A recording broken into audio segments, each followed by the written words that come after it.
Hi, thanks for joining me today. Do you suspect that your stepchild or your own child inside the step family are suffering from difficult emotions which they're bottling up or sometimes expressing inappropriately?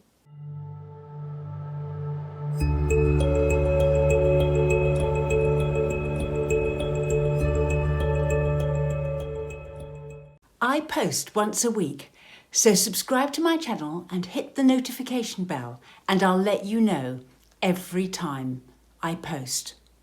Now, if you think a stepchild in your step family is having difficulty, or even your own child that you've brought into the step family, then it is really worth addressing the difficult feelings they're having. Now, the way you address difficult feelings is to allow them to express them. Because you know yourself, if you're all pent up and you're really angry about something, to be able to express yourself properly and clearly and for it to be heard can make you feel a lot better.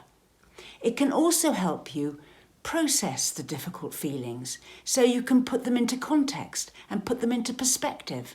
And perhaps things aren't all bad. Perhaps there are good things about the way the family have moved on. There are pluses as well as minuses. But if you just let a child bottle up all the minuses, they're going to become demented with it. It's really, they can't keep it contained.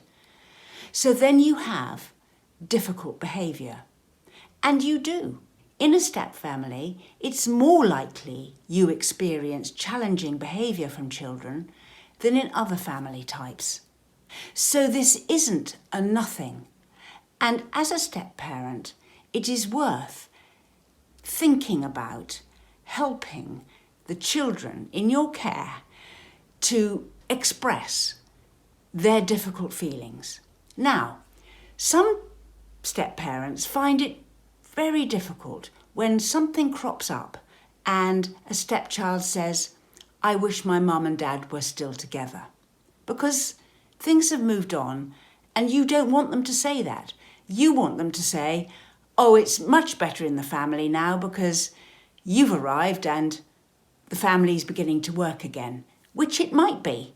It might, and I believe you, it is probably a lot better than it was before. But if somebody is thinking, "Oh, I wish my mum and dad were back together again," it might be an opportunity when you hear about that, or if you suspect it, to bring it up, if you can, and say, "Is that what you're thinking?"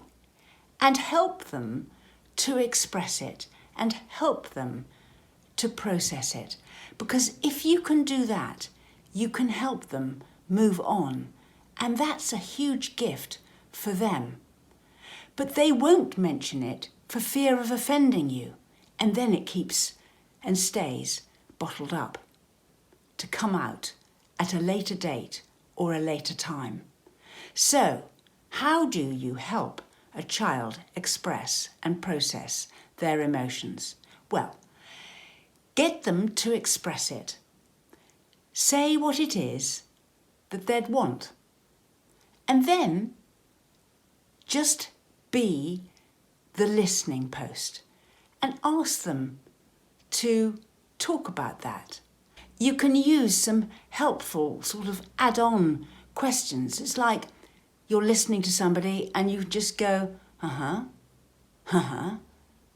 Or you can repeat back the last word or phrase they said. So you'd like your mum and dad still to be living together.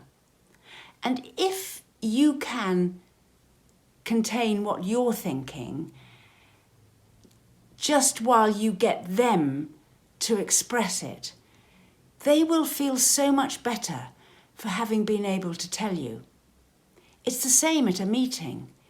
If you ask them how they want to feel in this family at one of our meetings, and they say, "I want to feel angry and I want to bash everybody up," That's really information that's very valuable. So you want to bash everybody up.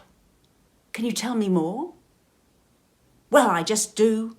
So, do you feel that all the time? Just keep on asking, drawing out what they're saying.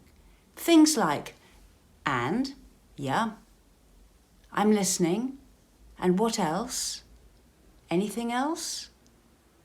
Yeah, I understand.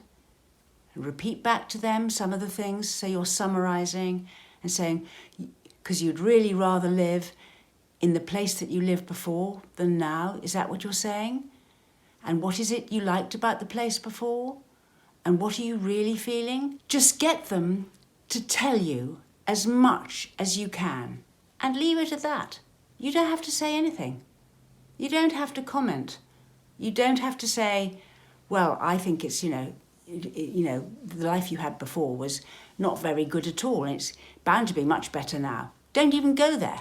Just say, thank you for telling me. You know what? I really appreciate you sharing that with me, because that must have been difficult for you to share that with me. And I really appreciate hearing that.